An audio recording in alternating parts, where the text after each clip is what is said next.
Having a look at the Reigen, the round dance by Natalia Baklanova. And I'm going to presume that you already know how to play this, that you've learnt the notes and the rhythm. And we're going to have a look at the articulations to really bring this piece to life. So we've got 4 different articulations in this piece. We've got dots, dashes, accents, and slurs. And in each video we'll look at a different one. We're going to start with the dots, and of course the dots underneath or above a note tell you that you need to play a short articulation. Now it's up to you how much. It could be 90%, it could be 5%. So it's up to you, and you need to work out the speed of the piece and the volume to work out just how much staccato or spiccato that you're going to do. So in this piece, I'm going to suggest that you do staccato when it's nice and loud, which is on the string. So the opening of the piece. Okay, let's just try that on the string. So short bows on the A string, and you're not going to lift the bow off. You're just going to play really short, spiky notes.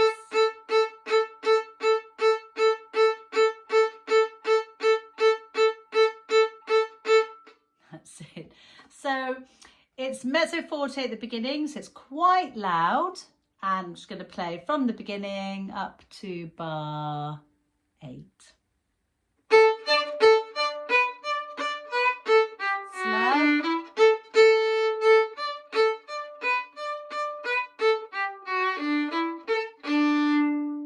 Okay, we've next got some dots underneath the notes, but it's soft. Now, you could still play that on the string, but I'm going to suggest you come off the string for this bit and play spiccato. So you're actually letting the bow bounce here because it's quite fast.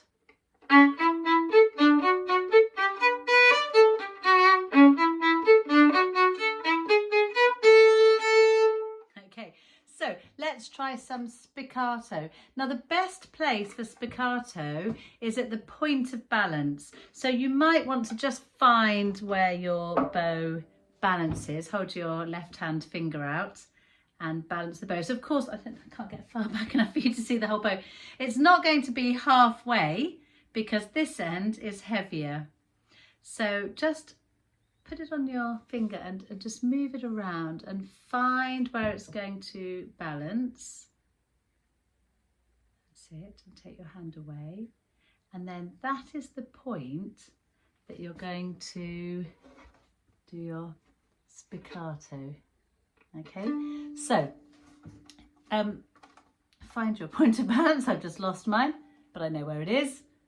And just do some little tiny bow bounces on the open A again. So you're making this shape with your bow, and just find the place. If you're too close to the heel, it's a bit scratchy. Too close to the tip and it'll bounce too high. It's a little bit like bouncing a ping pong ball. You've got to throw it down with the right pressure so that it bounces at the speed that you want. Now what I would suggest you do is get your metronome and try it at 132. It's actually easier when it's faster. So we've got our loud staccato and then our soft spiccato. And I'm just going to play the piece from the beginning up until bar 17.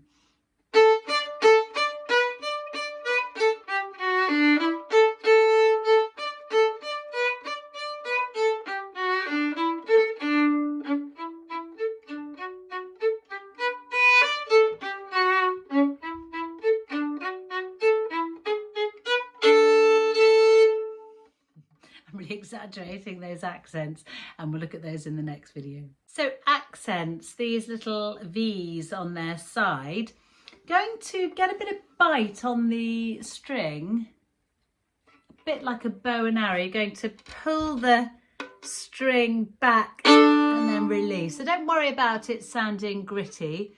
Just pull until you can feel a bit of friction. Press down, use your first finger, and then release. And you'll get a really lovely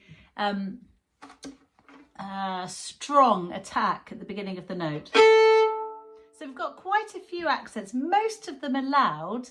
So let's try some loud accents just on open A. Get a bit of bite before you release. It's a bit harder on the up bow, but you can still do the same thing. Push the bow down and then release. So you're aiming for a little bit of silence in between each one so that we can hear the attack on the note.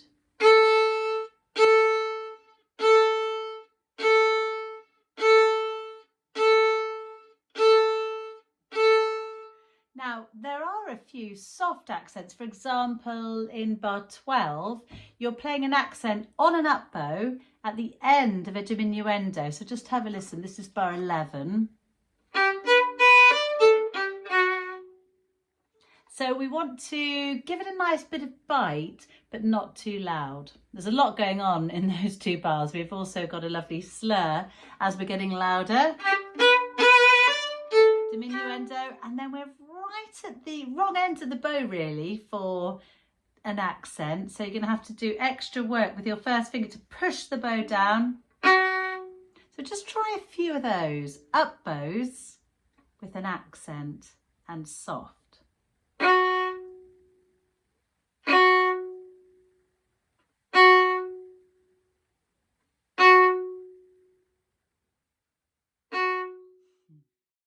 So we've had some dots, loud and soft.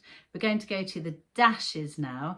And of course the dash underneath a note denotes tenuto, which is Italian for hold. So we're going to play these notes quite broadly. It does suggest that you play dolce in the music in bar 25. This is where we first have these tenuto marks, the lines. But it is still quite loud. So loud, sweet, and a little bit of definition. So I would give your note a little tiny gap in between each one. So let's try that on the second finger. And we're going to play the note, stop, stop. And just try and get a hair's breadth in between each note.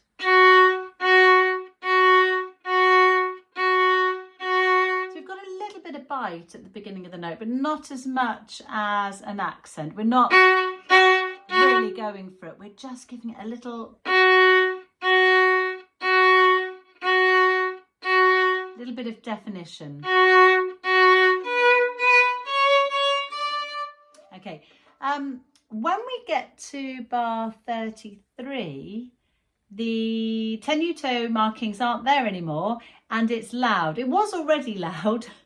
But maybe more sweetly loud. I think it's a little bit confusing here, but it's loud without the tenuto mark. So I would give even more bow at that point. So let's play from bar 25.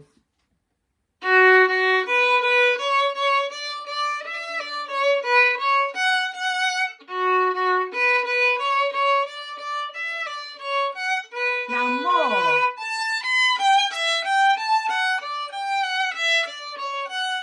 Less.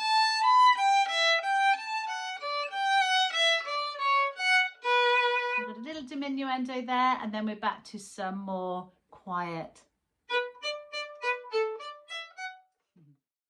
So the other thing we've got in this piece are some lovely slurs. And of course a slur is playing two notes in the same bow, and we want them nice and smooth. It's easier to do that with lots of bow, but actually in this piece you don't want to use too much bow, because then you'll put yourself down in an awkward part of the bow. When we're doing the staccato, we want to stay at the point of balance, so you don't want to do this Otherwise you're going to get a really bouncy bow. So you're going to actually use a little bit more weight in your right arm so that you can give it a little bit of pressure, play it nicely and smoothly, but still staying in the middle of the bow. You want to stay in this middle area, otherwise you might lose control. So I'm going to play from bar 41 now, and just have a look at how I'm trying to keep the bow in the middle. I'm not going to use too much on the slurs.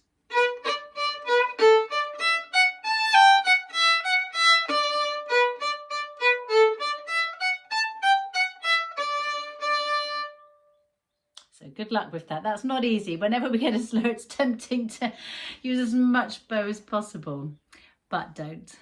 So I've got the metronome out so that you can have a listen to 132 beats per minute. So this piece is, off you go. I think I need to wind it up. This piece is quite fast. So a fun thing to do would be to set your metronome going. A bit lopsided when you're holding on to it, but I want you to see this. And then try the different articulations, either on some scales or just some open strings, and get used to playing them at different volumes. So I'm going to pop that down on the piano. And first of all, I'm going to try loud staccato.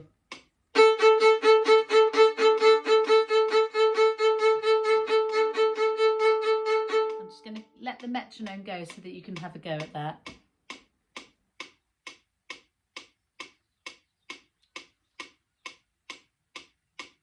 And now we're going to stay at the point of balance and try some soft spiccato bowing.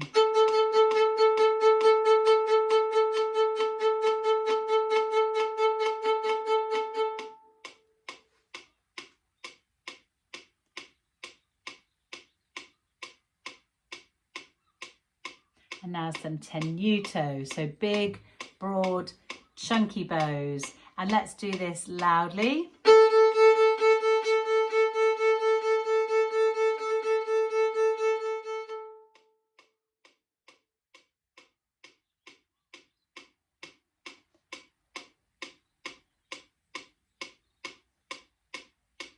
And finally, let's play some accents on the crotchets. So of course we were going quite fast with the quavers. This time we're playing crotchet, so we 1, 2, 3, 4. Nice and loud, keep going.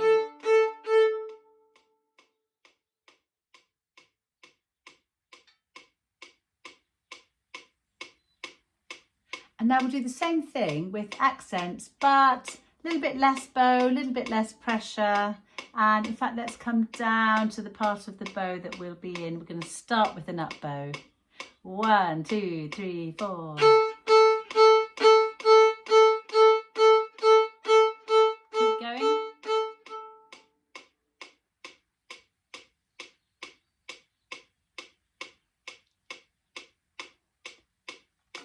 Okay, let's switch that metronome off. And of course, you can do that for as long as you like. Get your own metronome going and try some different articulations. It's also quite fun to try and change them while you're playing. So start soft, get louder and softer again, so you can experiment and have some fun and try some different things. So this is a really fun piece to play when you get up to speed. I'm going to play it twice. The first time I'm going to play it under speed, and that will give us a chance to think about the dynamics as well as the articulation. So we'll go at that speed. 1, 2, 1, 2.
Okay, so now we'll play it up to speed. Obviously, when you're practicing with your metronome, you will, start at a much slower tempo and gradually notch it up. But I'm going to put my metronome now to 132.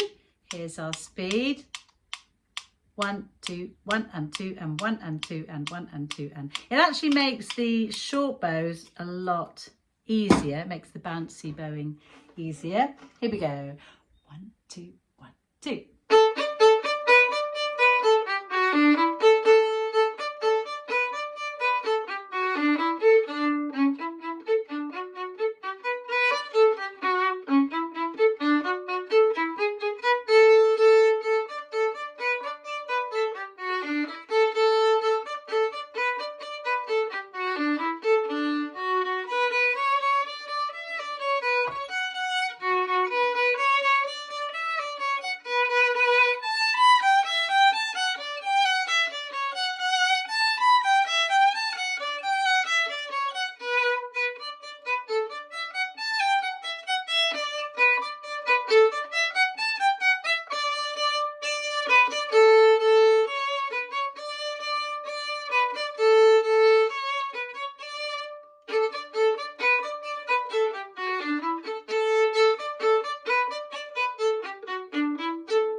So it's really good fun at that speed.